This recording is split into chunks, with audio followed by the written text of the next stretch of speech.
Hi, I'm Dr.Kersi Chavda. I'm a consultant at Hinduja Hospital, a psychiatrist. Today, because of the lockdown that we are experiencing, things are certainly not normal. In addition to the normal stuff that you hear on television where you have to keep hand washing, where it's necessary to keep social distance, where you should be in a state of lockdown and should not go out unless there's an emergency of sorts. What we also have started noticing is that we'll end up getting very upset, scared, anxious, depressed. Psychological symptoms are seen quite a bit. They're seen in the adult, they're seen in the older person, they're even seen in children. We have to remember that this is a temporary thing. We have to remember that 2 or 3 weeks down the line, the lockdown will ease. We will get back into some state of normalcy. We won't be constantly frightened. Hopefully, good news will start trickling in as well. So, in the interim period, what are the things that we must keep in mind? If you have an older person in the house, it is mandatory for you to ensure that that older person does not get out of the house at all. And that older person stays a little far away from you, especially if you are going in and out on a regular basis. They are more susceptible to the virus, so they should stay a little far away. That does not mean that you do not be in touch with them or don't interact with them. As a corollary to this, if there is a neighbor who is older than normal, it would be a good idea for you to just keep an eye on that person, especially if he or she is alone, so that that person feels that she or he is not alone. Mandatory distancing is fine, but emotional distancing is not a good idea. If you and your spouse usually go to work and come back late, so you're not spending that much of time at home, it's going to be a pressure cooker situation at home. You're going to land up being enforced union together, and very often irritability comes in. We'll end up snapping and snarling at each other. We have to do the chores that maybe we are not used to doing because the help doesn't come home because they can't travel. There may be issues related to sleep, there may be issues related to hydration, there may be issues related to alcohol and smoking. And if you already are taking medication, very often you might need to adjust the dose. If you have kids, it's difficult for them to spend their time without going out. So they have problems staying cooped up. They look around and they see you and people around you looking very upset and nervous and angry and frustrated, and it starts affecting them as well. We must remember that how we behave as adults has a tremendous effect on how kids react when they are children. So what are my magic mantras?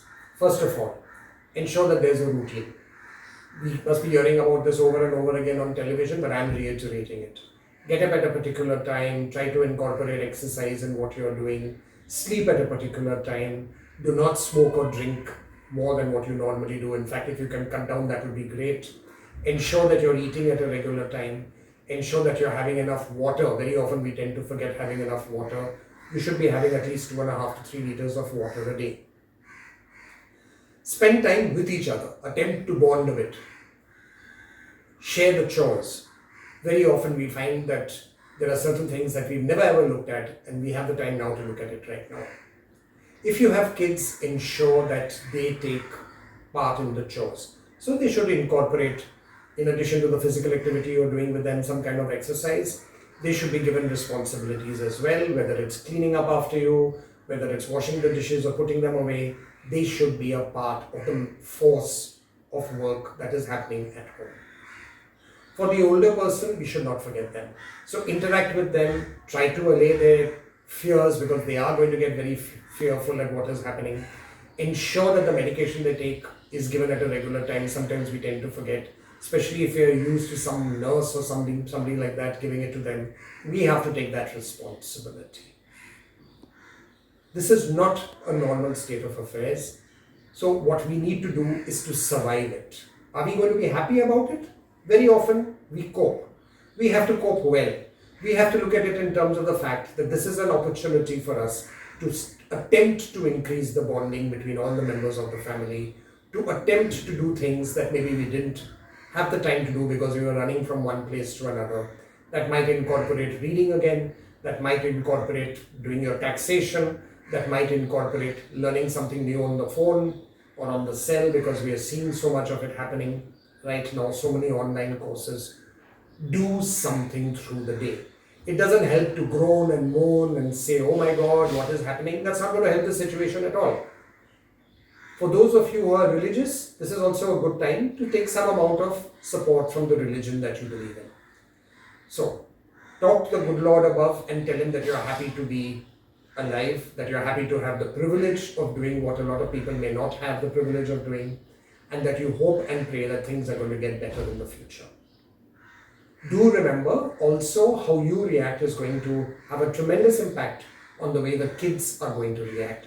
So ensure that however upset, angry, frustrated you might be, trying not to manifest those symptoms in front of the child who will otherwise also get very badly impacted. So laugh a bit, joke around, have WhatsApp groups and Zoom groups where you're talking on the phone with people who you can't meet in person, so that there is still a feeling of being connected. And do remember that this too shall pass. Thank you.